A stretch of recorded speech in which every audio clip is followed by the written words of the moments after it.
I'm from the Mornington Peninsula. Before the Wagon, I was living in China, building and operating flagship stores on Tmall, Xiaohongshu, JD, running social media.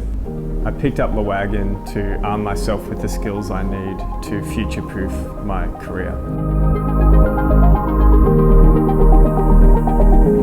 Yeah, the course is like nothing I've ever done before. There are a lot of fun challenges. It can be scary and frustrating at times, but a couple weeks down the line, you find that the thing that was really challenging you 2 weeks ago is now just second nature. You've just got it.